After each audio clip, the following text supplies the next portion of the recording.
Olá, você que está assistindo este vídeo. Quem está falando aqui é Aníbal Duarte. Eu estou falando em nome do time Hakatona Matata, participante do Code Race 2019. E eu estou fazendo este vídeo para esclarecer alguns fatos que ocorreram no evento, que, pelo nosso entendimento e senso comum de várias pessoas às quais nós consultamos, ocorreram de forma errada e levaram o evento do Code Race a deixar de ser um hackathon, deixando em dúvida toda a questão do resultado.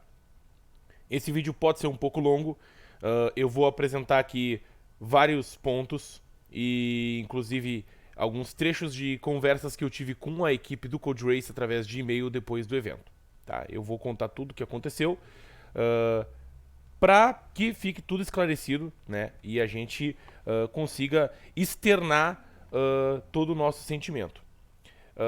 Primeiramente, né, eu queria que todos vocês ouvintes entendessem que o que acontece aqui nesse vídeo não é uma reclamação, um pedido de cancelamento do evento ou qualquer coisa do tipo. Tudo que nós buscamos é que a equipe de organização do Code Race ela seja honesta e que ela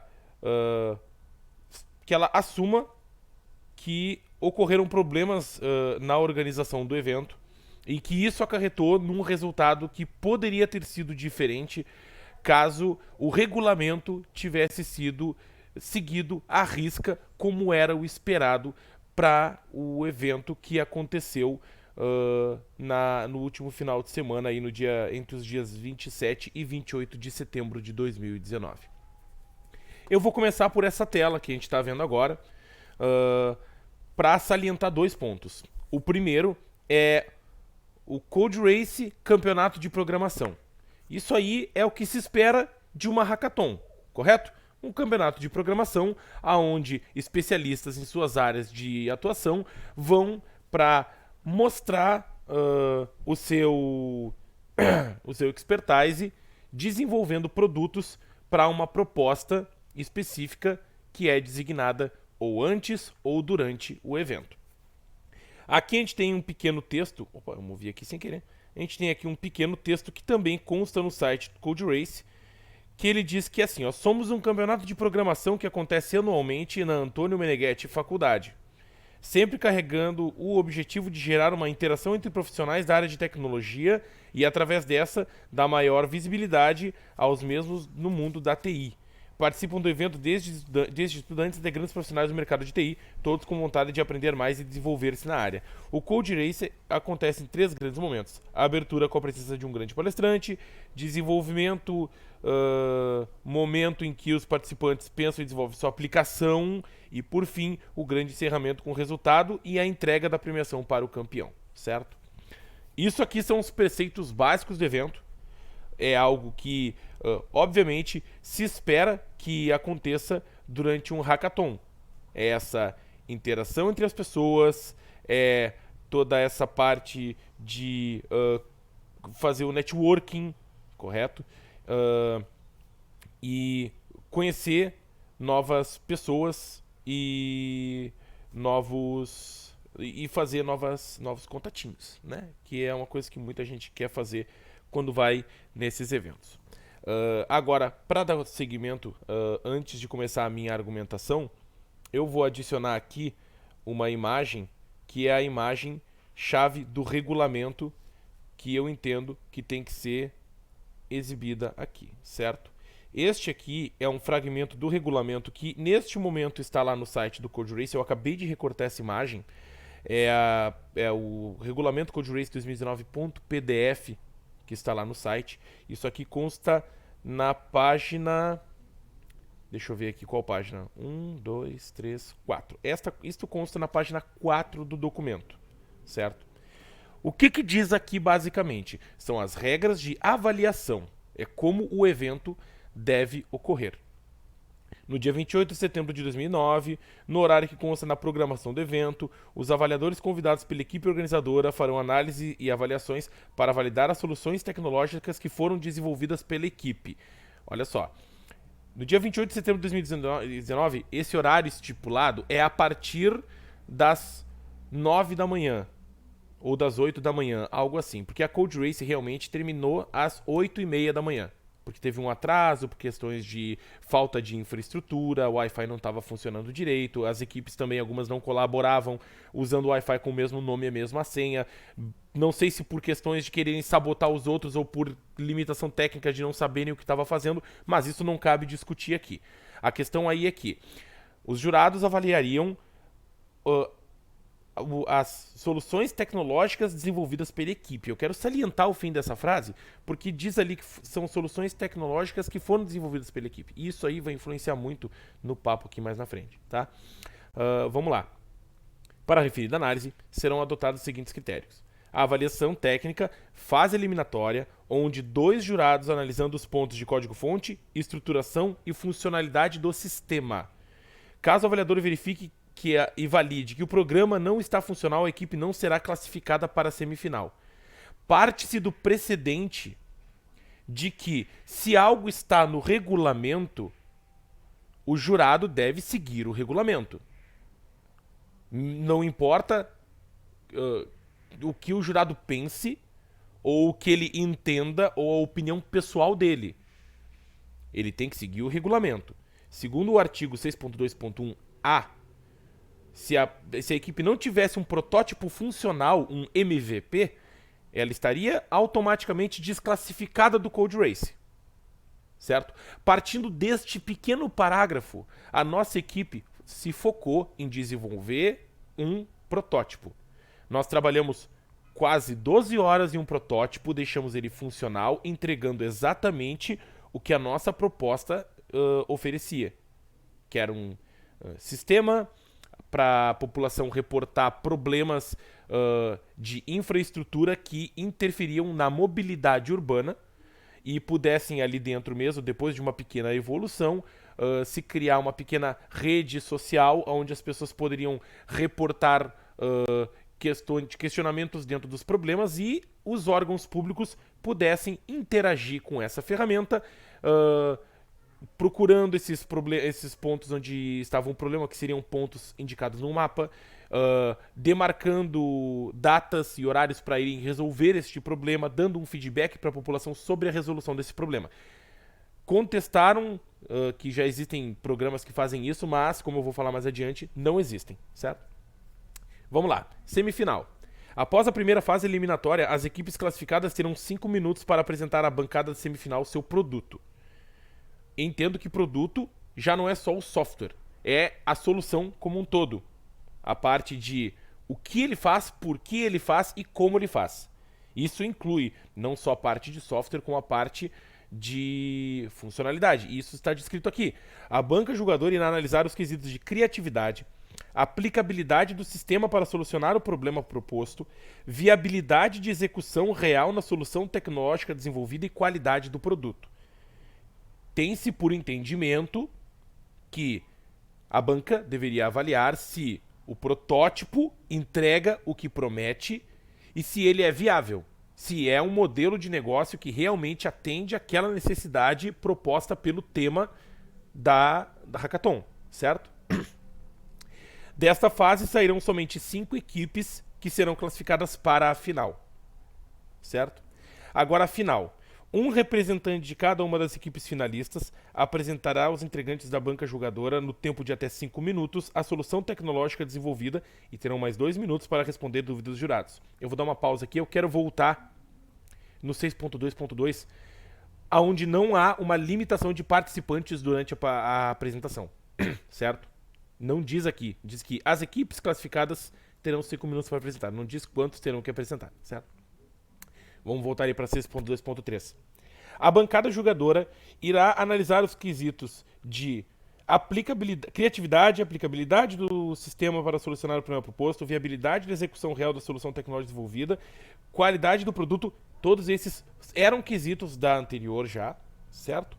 E ainda técnica de vendas da solução do representante da equipe. Então, quer dizer, isso seria a fase 2 do evento, mais a parte do marketing. Aí entraria a parte de marketing e de venda. Nesse ponto da Hackathon, entraria a parte de marketing e venda. Por quê? Porque o produto já foi avaliado.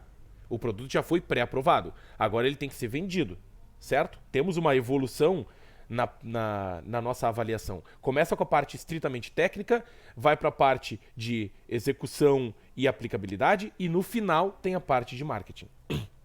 E ali explica que somente 3 equipes, das melhores equipes, são selecionadas como premiadas, sendo classificadas como primeiro, segundo e terceiro lugar, certo? Então aqui fica completamente claro qual seria a timeline de avaliação da Code Race, correto? Como aconteceria o evento, como aconteceria a parte de avaliação do evento. Antes disso, no regulamento, ele simplesmente explica que as equipes teriam um tema que seria proposto no início do tempo e teriam 12 horas para desenvolver algo dentro deste tema, certo? Eu vou dar uma procurada rápida aqui, ó, onde diz aqui, ó. Vou procurar rapidamente este parágrafo.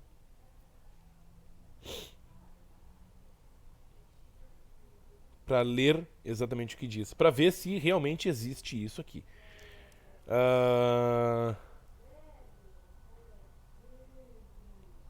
Olha, realmente não tem aqui descrito literalmente isso, tá? Mas enfim, eu vou tirar agora mais um print aqui.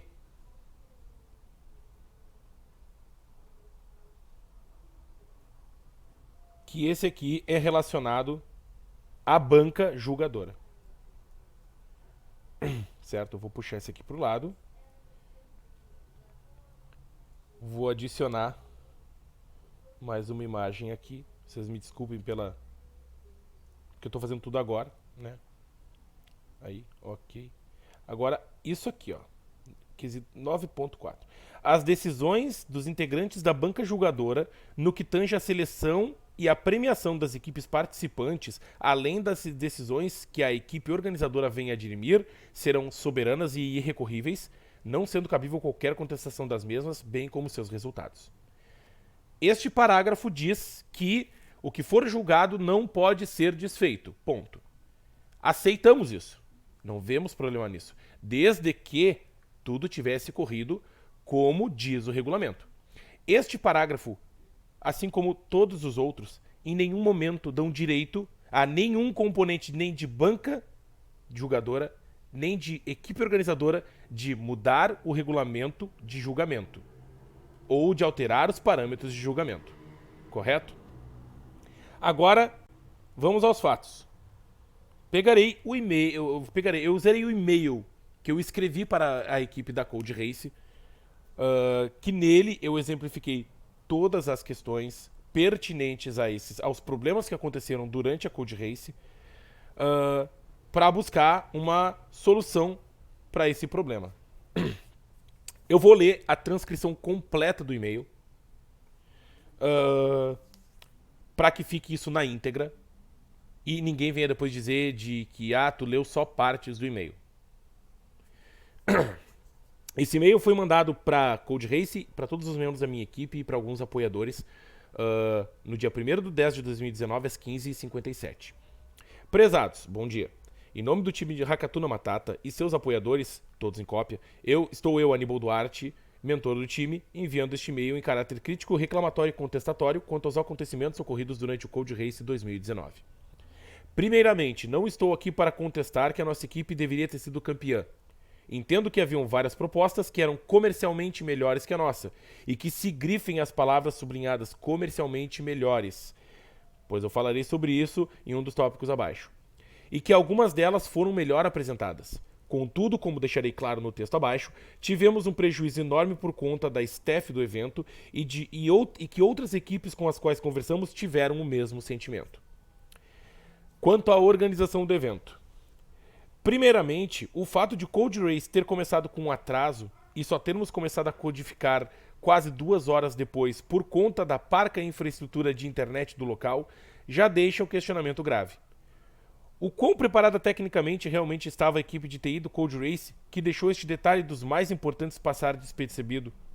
Como um evento de programação é feito num salão com mais de 130 pessoas conectadas possivelmente com 300 dispositivos e só disponibiliza-se um sinal de Wi-Fi. Onde estavam os repartidores de banda, redes paralelas? Poderiam ter criado diversas redes, cada uma individualmente com SSD para cada time se conectar na sua própria faixa de IP e possibilitar inclusive o isolamento dos núcleos de times e permitir que eles acessassem as máquinas uns dos outros, mas não as dos adversários? Sim, porque diversas máquinas estavam visíveis através da rede, e se algum hacker realmente capacitado estivesse lá, seria bem possível que ele conseguisse invadir uma das mesmas para sabotar ou espionar. Falando sério, isso foi amadorismo completo. Vocês levaram um palestrante da Amazon para falar sobre a infraestrutura da AWS, falar sobre o potencial do EC2, uso de balanceamento de carga entre máquinas virtuais e da expansibilidade da infraestrutura e não conseguiram nem fazer a organização da própria internet local. Isso é extremamente contraditório. O fato de que tivemos quase 2 horas improdutivas tecnicamente, que foram, entre aspas, compensadas com apenas meia hora adicional, foi ridículo. Entendo que exista toda uma agenda que existia toda uma agenda para amanhã de sábado, mas esse prejuízo pode ter custado a várias equipes não só a oportunidade de subir ao palco final, mas talvez a vitória. Eu quero abrir um parênteses pessoal aqui. Eu fiz uma crítica, uma opinião pessoal sobre o que eles poderiam ter feito para que a infraestrutura tivesse ficado minimamente organizada lá dentro, né, e tivesse se evitado os diversos problemas que tiveram na internet no início do evento. Tá? Vou fechar agora para se continuar. Quanto ao não respeito dos preceitos básicos do evento e do regulamento. Quando o nosso time foi formado, entendemos o conceito básico do evento pelo que havia descrito no site da Code Race. Para exemplificar o nosso entendimento, vejam os 2 prints da página do evento que eu fiz ontem à noite no meu celular. São esses 2 prints que estão aqui atrás. Esse aqui é o que diz sobre o Code Race. E esse print aqui que mostra o título. Campeonato de programação, certo? Literalmente o que se lê ali é que teríamos um evento focado em programação. Contudo, o que se viu lá foi um evento de criação, branding e marketing, onde a maioria das equipes sequer apresentou uma tela verdadeiramente funcional nas 3 fases do evento. Exemplificarei os cases da sala 7, a qual fomos designados.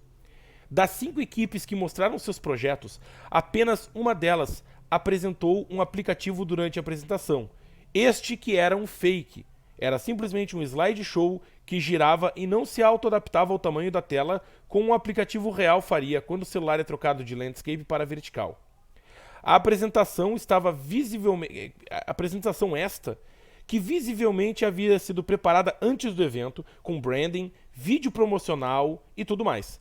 Além de um script de 5 minutos de discurso visivelmente decorado pelo apresentador, que depois de ser classificado para a fase final, praticamente o repetiu no palco numa cópia esdrúxula do estilo de Steve Jobs de apresentar os produtos, onde ele cospe informações sem parar para o público, anda de um lado para o outro e não faz contato visual nenhum com os jurados. Vou abrir mais um parênteses aqui. Uma das equipes que participou do Code Race e foi para a fase final, apresentou um pseudo-aplicativo na tela de um celular que o cara simplesmente não parava de mexer na mão dele e ele simplesmente dava toques na tela e o aplicativo aparentemente avançava. Isso é uma coisa que tu consegue fazer com um slideshow. Tu consegue fazer isso se tu abrir no Google Fotos do teu celular 3 imagens dentro de uma pasta. Eles não mostraram um aplicativo funcional na segunda fase do evento. Como a gente viu lá na nossa primeira apresentação do regulamento, que era uma coisa obrigatória, certo? E eles tinham uma apresentação fenomenal, tava linda, tava sensacional. O produto não era lá essas coisas, mas deu vontade de comprar só por causa da apresentação dos caras. E era uma apresentação que não se faz em 12 horas. Por mais, mesmo que, a não ser que a equipe dos 5 tenha trabalhado naquele vídeo, não se faz em 12 horas aquilo ali, se tu não vem com material pré-pronto de fora. E eles eram uma equipe patrocinada por uma empresa externa. Então nada impede eles de ter sentado uma semana antes e pré-montado todos os quesitos que eles entendiam que podiam cair para aquela Code Race. Porque a gente recebeu uma lista com umas 30 opções para serem votadas para o sorteio na hora no palco, que as 3 mais votadas seriam sorteadas. Era meio óbvio que tinha umas 4 ou 5 ali que seriam as que teriam mais chances de cair. Então, se eles pré-prepararam projetos daquelas, a chance deles já terem o negócio pronto quando chegasse lá seria muito grande. Coisa que a minha equipe não fez. A gente conversou um pouco sobre os temas, mas a gente não levou nada preparado, até porque seria contra as regras levar um material pronto. Vou voltar agora para o texto aqui. Além disso, na sala 7, a nossa equipe era aparentemente a única que tinha um protótipo 100% funcional para a prova de conceito. E pelo que conversamos com as outras equipes, talvez ela fosse a única. Todas as outras com quem conversamos deram o mesmo feedback. Conseguiram desenvolver telas conceituais, mas não um protótipo realmente funcional para apresentar as funcionalidades propostas em geral. Tá? Porém, graças à falta de infraestrutura do evento, junto com a desinformação de 2 dos membros da staff do Code Race, que nos garantiram que haveria internet na sala de apresentação da nossa prova de conceito, não pôde ser apresentada, o que certamente custou vários pontos durante a apresentação da proposta, já que estávamos 100% confiantes com a apresentação do protótipo e teríamos grande chance de classificação. Ao retornarmos para o salão após a apresentação, aguardamos ansiosos por uma vaga nas finais. Contudo, perdemos o primeiro lugar para a equipe do tal Steve Jobs fajuto, com uma ideia que era uma cópia da Green e da Yellow, mas sem sustentabilidade comercial. Eu vou abrir um parênteses, provou-se porque eles não ganharam o Code Race, né? E o melhor segundo lugar foi outra equipe da nossa sala, com um projeto de aluguel de bicicleta entre pessoas físicas. E sabe-se lá quantas outras equipes que não tinham software desenvolvido, mas tinham belas apresentações de slides comercialmente melhores, como eu disse, que eu ia voltar nesse ponto, né?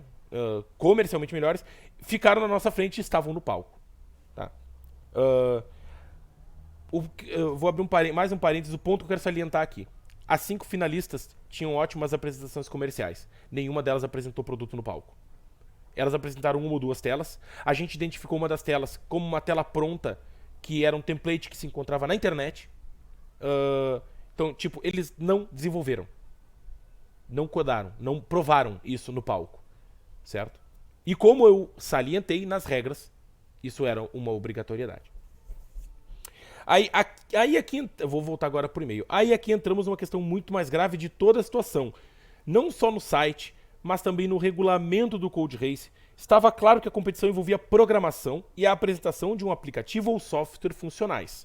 Abaixo um print do regulamento feito agora. A mesma versão está anexo no e-mail e foi baixada agora do site da Code Race. Foi aquele pedaço ali do regulamento.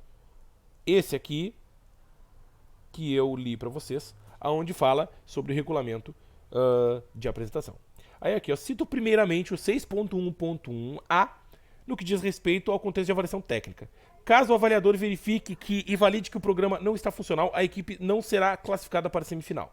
Aí a pergunta número 1. Por que equipes que não tinham um programa funcional passaram para a segunda fase? Pergunta número 2. Quantas equipes realmente tinham um programa funcional que atendia aos requisitos de prova de conceito que a ideia é proposta dentro do tema? Pergunta número 3. Por que apenas 1 e não 2 avaliadores compareceram às mesas? Porque isso aconteceu. Apenas um avaliador passou na nossa mesa para verificar o nosso código-fonte e o nosso desenvolvimento. Eu fiz essa pergunta aqui a 3. Isso é um parênteses, tá? Não por uma reclamação propriamente dita, certo? Mas é complicado tu ter uma avaliação de jurados, no plural, se um jurado só viu o teu produto, né? Vamos lá. Voltando ao e-mail. Agora eu cito 6.2.2b, relacionado à semifinal e aos requisitos de classificação. Abre aspas. A banca julgadora irá analisar os quesitos criatividade, aplicabilidade do sistema para solucionar o problema proposto, viabilidade de execução real da solução tecnológica desenvolvida e qualidade do produto. Fecha aspas. Entendo que no caso do Code Race o produto obrigatoriamente deveria estar atrelado a um MVP, já que esse aplicativo era mandatório para que qualquer equipe passasse para a segunda fase. Aquilo mais parecia um Shark Tank. E alguns membros de algumas equipes usaram essas mesmas palavras. Não era uma avaliação técnica. Pergunta 4. Por que a banca julgadora na segunda fase não considerou a não apresentação de um aplicativo como precedente eliminatório? Pergunta 5. Por que a mesma banca julgadora criticou a minha equipe por não ter um plano B de apresentação quando a nossa solução era 100% dependente de serviços de internet, serviços estes que a staff havia 1 hora antes garantido que existiam no local? Pergunta 6. Sabendo que a nossa equipe não pôde apresentar o MVP por falta de suporte técnico de responsabilidade do evento, por que não tivemos a oportunidade de sair do local para apresentar este MVP? Pergunta 7. Por que outra equipe que não tinha MVP foi a primeira classificada na sala, mesmo não tendo havido tempo para a própria banca fazer as contestações sobre o projeto depois da apresentação por falta de tempo. Pois, pelo meu entendimento, um modelo de negócio insustentável dela teria rendido descontos na pontuação, e talvez a retirada da mesa do palco final, e aparentemente, tal equipe não ter conseguido responder às perguntas dos jurados na final, e não ter ficado entre os 3 primeiros, dá suporte a essa minha opinião. Vou abrir um parênteses. Tal equipe subiu ao palco, repetiu a apresentação, na hora das perguntas, o apresentador simplesmente travou. Em 2 momentos ele desconversou, não respondeu a pergunta do jurado. Provavelmente isso foi o principal fator deles não terem ganho a competição. Voltando ao e-mail. Por fim, cito o item 623B, que é o único local de todo o regulamento da avaliação onde se fala em técnica de vendas da solução e de responder a dúvidas dos jurados. Porém, os jurados fizeram diversas perguntas não relacionadas a aplicativos nesse momento, e o quesito de rentabilidade e monetização da solução foram pesadamente cobrados das equipes durante o escrutínio pós-apresentação na sala 7, durante a fase 2, coisas que não deveriam ter ocorrido de acordo com o regulamento. Em todas as avaliações que presenciei na sala 7, a banca de jurados enfatizou questões como monetização e lucro, coisa que não era de fato quesito avaliativo para tal fase de avaliações segundo o regulamento. A pergunta 8 foi curta e direta. Os jurados leram as regras do regulamento? Minhas considerações finais do e-mail. Eu e meus 4 companheiros de time, estes que são talentos e potencial em suas áreas de atuação, fomos ao Code Race focados em criar uma solução tecnológica para um tema proposto. E quando terminou o evento, entendemos que vocês não merecem ter code no nome, uma vez que aparentemente não ligam para essa parte. Mas só isso, mas sim só parte de marketing dos projetos. Aparentemente, as regras foram distorcidas, a fim de que fosse possível se terem pelo menos 5 equipes no final do palco, uma vez que tudo indica que nem 5 das 30 equipes realmente desenvolveram uma solução realmente funcional além das telas conceituais, apresentações de slides e aplicativos em WebView que simulavam funcionalidades. Eu sou profissional há 16 anos na programação e jamais imaginaria que um evento de hacking exigiria mais conhecimento em Photoshop e PowerPoint do que em qualquer linguagem de programação, e isso é um vexame para um evento que se diz o maior da região sul do Brasil. Acredito e faço da minha equipe minhas palavras quando eu digo que a decepção de todos quanto ao que foi proposto para o evento e ao que foi realmente executado, ficamos com um sentimento de completa desmotivação a participar de qualquer evento sobre essa marca futuramente, uma vez que não se tratou de um evento de hackathon, mas sim uma marketing-ton. Eu solicitei respostas e providências. E não foi à toa que eu fiz 7 perguntas e meio. A gente queria respostas. A gente quer saber por que o evento não disponibilizou uma infraestrutura decente para a gente trabalhar.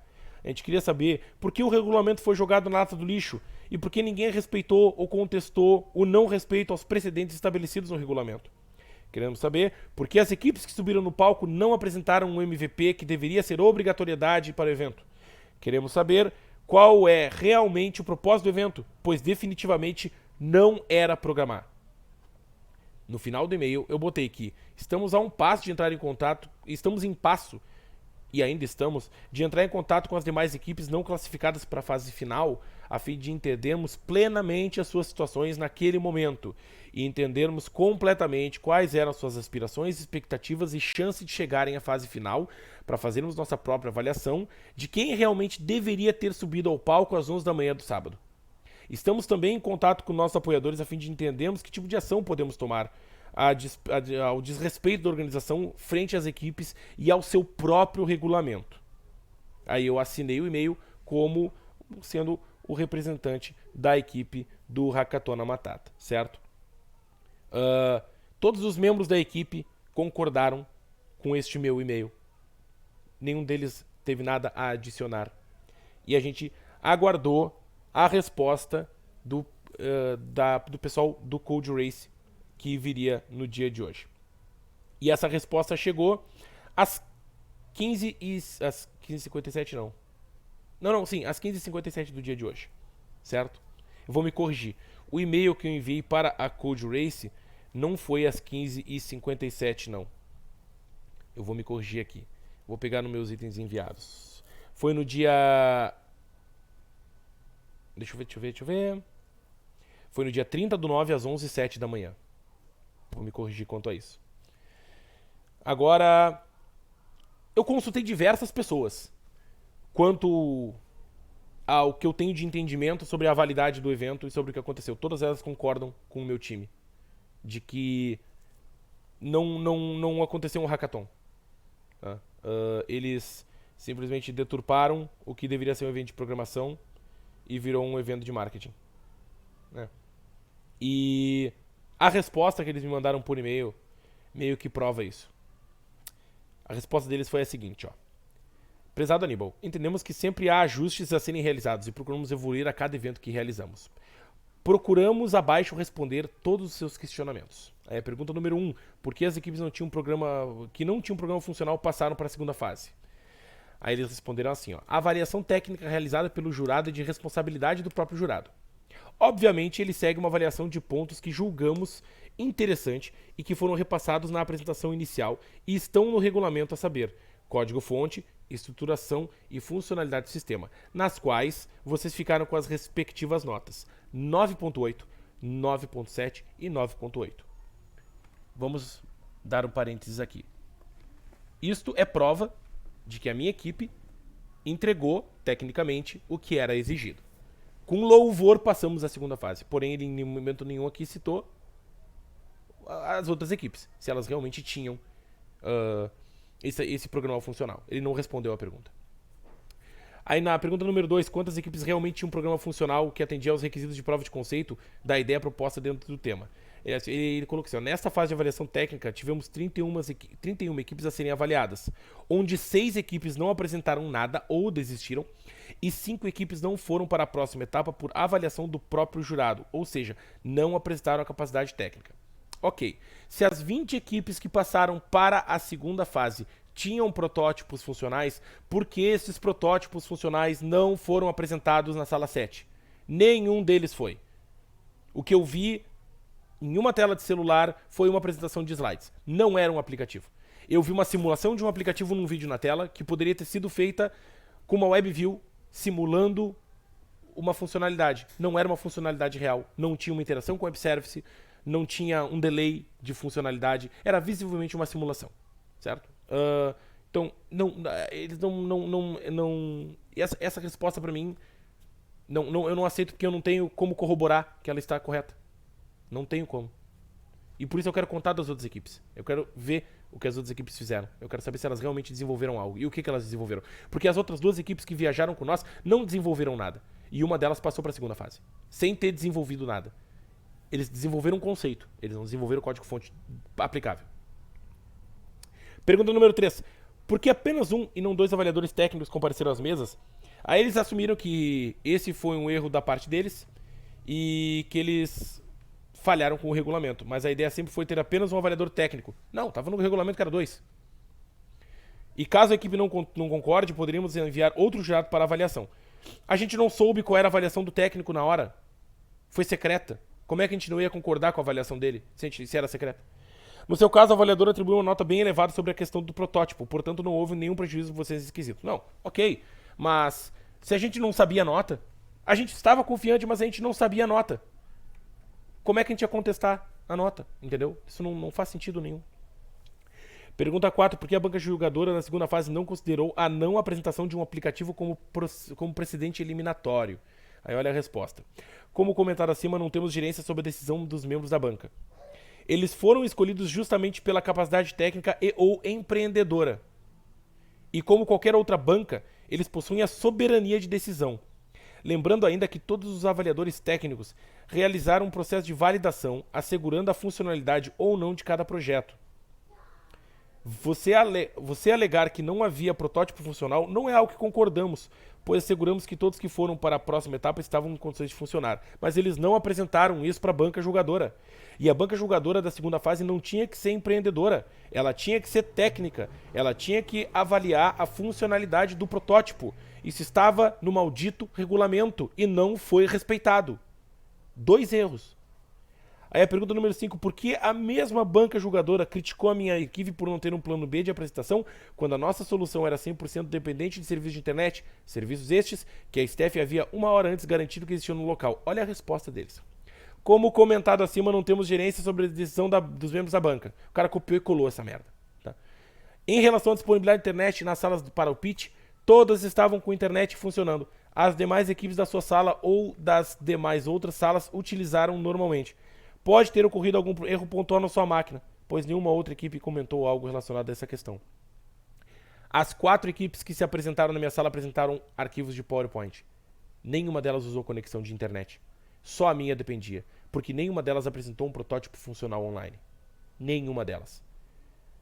Eu não tinha internet no meu computador, no computador da apresentação, no meu celular. Eu não tinha sinal de telefone no meu celular e 3 colegas de time também não tinham.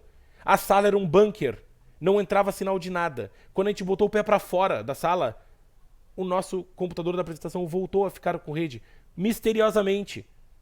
Agora o problema era o quê? O problema era a sala. Não tinha estrutura. A gente foi lesado e foi garantido pra nós que tinha internet lá dentro e não tinha. Não tinha nem sinal de telefone, não entrava sinal nenhum lá dentro. Sei lá o que diabo aquela sala tinha. Se as outras salas tinham internet, parabéns pra eles. A gente teve prejuízo porque a nossa sala não tinha sinal de internet nenhum e a banca de jurados só nos queimou por causa disso. E aí a próxima questão que eu fiz, a 6, sabendo que a nossa equipe não pôde apresentar o MVP por falta de suporte técnico de responsabilidade do evento, por que não tivemos a oportunidade de sair do local para apresentar o MVP? Apesar de não estar previsto sair da sala para apresentação, isso foi solicitado em algum membro da organização? Ou foi informado para a banca de avaliadores? Foi informado para a banca de avaliadores que a gente precisava de internet e não tinha sinal na sala. Sabe o que eles fizeram? Vocês não podem depender da infraestrutura para fazer a apresentação de um pitch. Como é que eu vou apresentar um pitch que funciona baseado em Google Maps e login de Facebook sem internet? Alguém explica para esses caras que deveriam ser especialistas técnicos que Google Maps e login de Facebook não funciona sem internet? Que tipo de pessoas, especialistas técnicas a gente tinha avaliando a nossa proposta? Os 3 jurados deram essa mesma resposta. Então, tipo, não estava no regulamento que a gente poderia mudar de local a apresentação. A gente, equipe, respeitou o regulamento. Eles não. Pergunta 7. Por que outra equipe que não tinha MVP foi a primeira classificada na sala, mesmo não tendo havido tempo para a própria banca fazer as contestações sobre o projeto depois da apresentação por falta de tempo? Aquela pergunta, né, da equipe que foi pro palco lá e depois tomou um pau dos jurados. Aí eles falaram que, comentado acima, não temos gerência sobre a decisão da banca. Mais uma vez, descaso deles, porque a banca ignorou regras, né? Perguntaram pra todo mundo, sentaram o pau em todo mundo ali na sala, menos naquela equipe. A única que não foi. Aí a pergunta número 8, os jurados estavam cientes das regras do regulamento? Sim, antes das bancas foram repassados todos os quesitos a serem avaliados. A saber, qualidade de produto, criatividade da ideia desenvolvida, características sustentáveis do aplicativo, onde será analisado o impacto que ele causa na disseminação das boas práticas socioambientais. Principais benefícios aos usuários, onde será analisada a sua atratividade. Descritivo, onde será analisada a originalidade da proposta. Viabilidade e execução real de solução tecnológica desenvolvida. Técnica de venda da solução do representante da equipe. E aplicabilidade do sistema para solucionar o problema proposto. Eles botaram isso aqui fora de ordem, porque a técnica de venda era o último quesito e só seria apresentado na última fase do evento. E foi nos cobrado na segunda. Eles falam aqui que, inclusive, a banca da semifinal utilizou o sistema da Xiaomi para votação e na final só não foi utilizado o mesmo sistema pela incapacidade de reproduzir a tempo os dados na plataforma. Um problema na Xiaomi. Mas computamos todas as notas em uma planilha que a própria Xiaomi acompanhou. Não me importa o resultado da final. Não me importa se foram computadas as notas, se Xiaomi bugou. A questão é que não respeitaram as regras de avaliação. Aí queremos saber por que o evento não disponibilizou infraestrutura decente para trabalharmos. Eles falam assim, ó, eram 6 dispositivos de alta capacidade. Estavam operando. O que enfrentamos foi a limitação dos equipamentos e reiniciamos todos e separamos as configurações de rede para que o problema fosse sanado. Contudo, nossa maior dificuldade foi em descobrir que os próprios participantes criavam um Wi-Fi com o mesmo nome e senha e que mesmo nome e senha que é ofertado pelo evento, gerando assim concorrência de conexão, onde as pessoas pensavam que estavam conectadas em nossa rede, onde na verdade estavam conectadas nas redes privadas dos participantes. Se eles tinham 6 equipamentos, eles podiam colocar a rede 1, 2, 3, 4, 5, 6. Poderiam ter separado as redes e mandado as equipes por grupos se conectarem em access points separados. E proibir o uso de access points próprios. Isso era obrigação deles. Isso foi negligência deles. Os próprios APs Wi-Fi, neste caso 6, sendo que 2 suportam mais de 100 conexões simultâneas e o mesmo usando os mesmos usados nos eventos da AMF operaram normalmente. A segurança dos dispositivos de cada usuário é a responsabilidade dele e de sua equipe. Code Race oferta capacidade de navegação, mas nunca nos 6 eventos criamos uma rede separada para cada equipe. Bom, podiam ter feito isso, né? Teria resolvido muito problema. Sabe? Não teria dado o estresse que deu. E não era uma coisa complicada de fazer. Qualquer aluno de curso técnico em informática sabe fazer isso. Aí queremos saber por que todo o regulamento foi jogado na lata do lixo. Por que ninguém respeitou ou contestou o não respeito dos precedentes estabelecidos no regulamento. Ele cita aqui, ó. No nosso entendimento, a única exceção foi no que tange ao 621, no item A, que consta que 2 jurados, que foi executado no caso só por a avaliação técnica. Nos demais pontos, seguimos com os itens estabelecidos no regulamento. Não seguiram. Não seguiram. Essa é a questão. Os jurados não respeitaram o regulamento.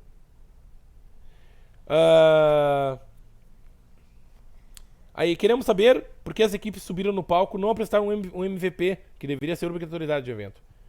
Aí eles falaram que, de novo, que não tem gerência sobre a decisão dos membros da banca julgadora. Estão jogando tudo em cima dos membros da banca.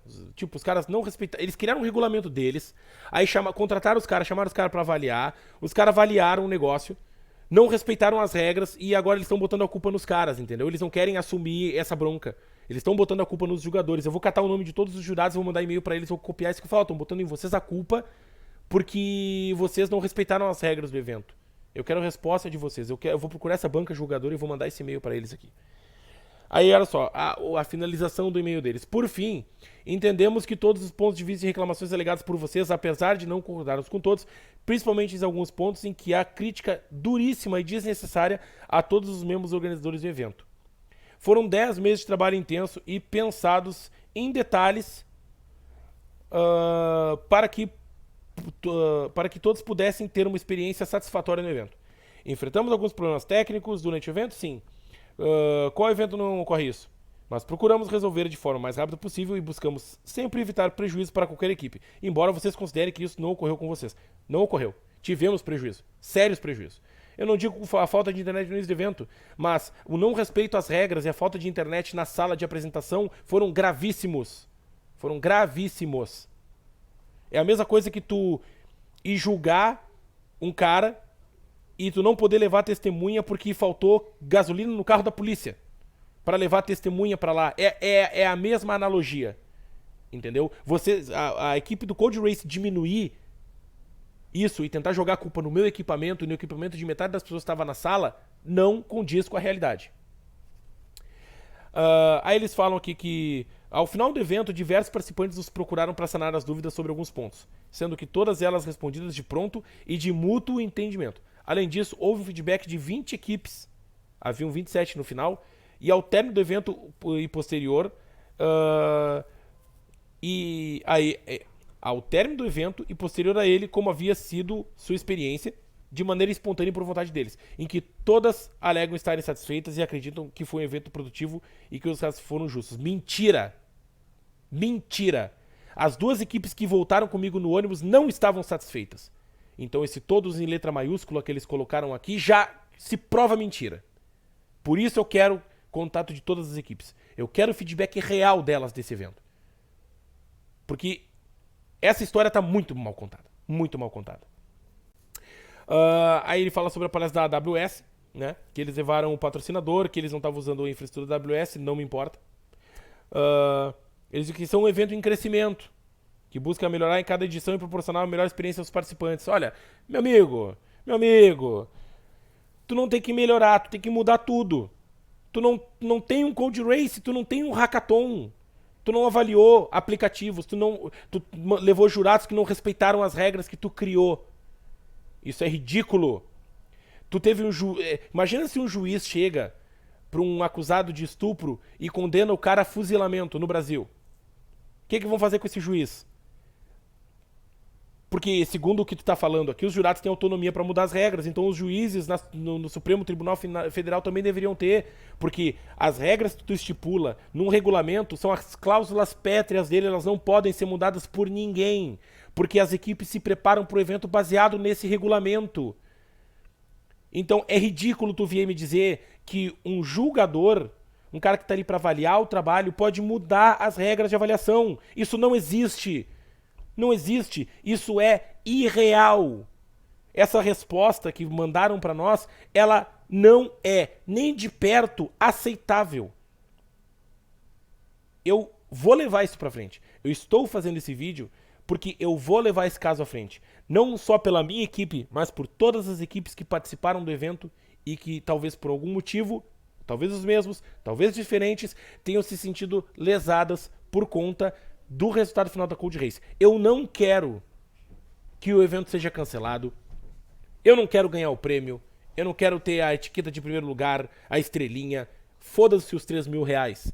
A gente quer reconhecimento de que vocês cometeram um erro gravíssimo durante a competição.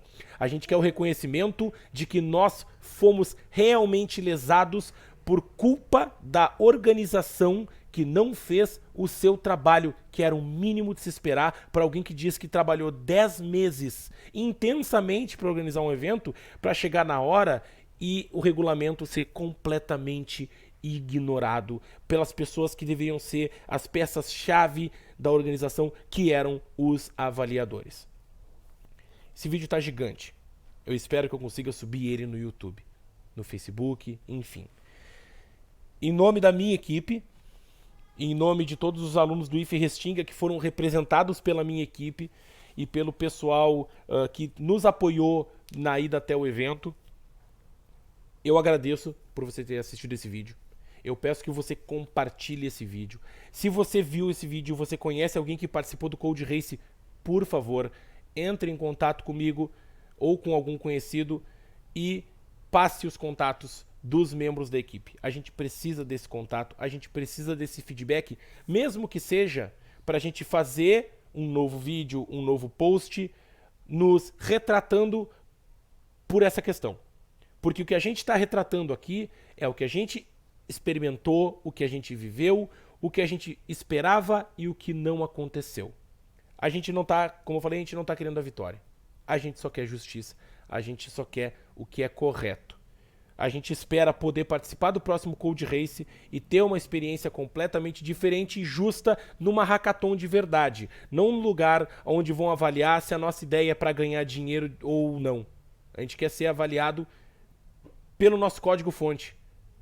A gente quer ser avaliado por uma boa ideia também, mas a gente quer que a gente tenha o reconhecimento dos programadores que nós somos, dos gerentes de projeto que nós somos, não só dos marqueteiros. Porque do jeito que foi, se eu tivesse levado uma equipe de marketing e um programador júnior, a gente teria muito mais chance de ganhar esse evento do que com a equipe de programadores que a gente levou. E eu entendo que, eu acredito que esse tenha sido o sentimento de muitas outras equipes que também foram no Code Race de 2019.